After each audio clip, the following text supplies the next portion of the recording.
Today we are addressing the explosive vote chori controversy.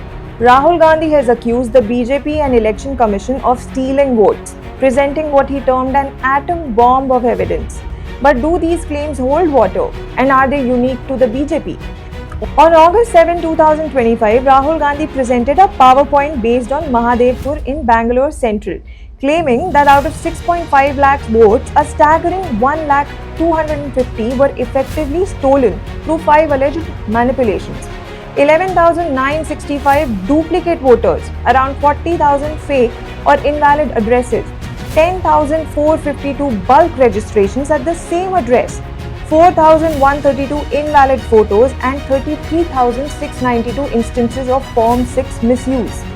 Now, in response, the Election Commission raised serious doubts, questioning the authenticity of these documents, demanding sworn evidences within 7 days, and pointing out that duplicate names or addresses like house number 0 can be mere administrative artifacts and not proof of fraud.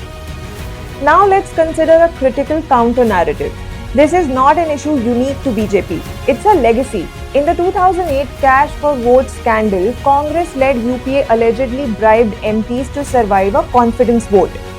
A leaked US diplomatic cable revealed that Congress paid 100 crores, around $2.2 million, to Ajit Singh's party's MPs, effectively 2.2 crores per member, to keep the government afloat. While Supreme Court proceedings may have faltered, that scandal reverberates through Indian political history. And now there's more.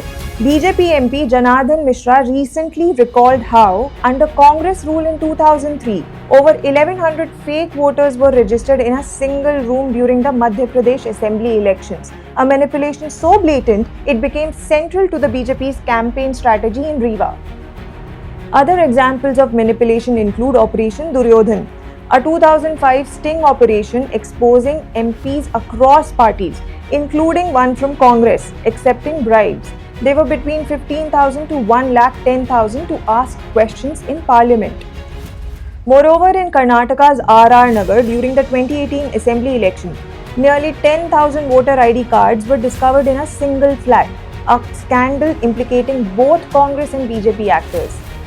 Perhaps most consequential was the SIR, the Special Intensive Revision in Bihar, where over 65 lakh votes were allegedly deleted and 1 crore new voters added in Maharashtra, which Rahul Gandhi now claims were politically engineered by the BJP and EC. And yet, while the EC crackdown on Congress's Mahadevpur data was swift, similar scrutiny wasn't directed at Congress's own historical infractions, pointing to a selective approach, one that appears politically convenient.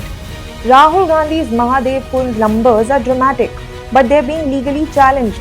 Yet history shows Congress itself has a long record of electoral irregularities, from cash for votes to fake voters to sting operations. This isn't just about BJP, it's about a systemic problem of political manipulation. Thank you for watching In Center Stage. What do you think? Are we seeing selective moral outrage or a genuine fight for democratic truth? Share your perspective below and suggest what issue we tackle next, supported by facts and not rhetoric.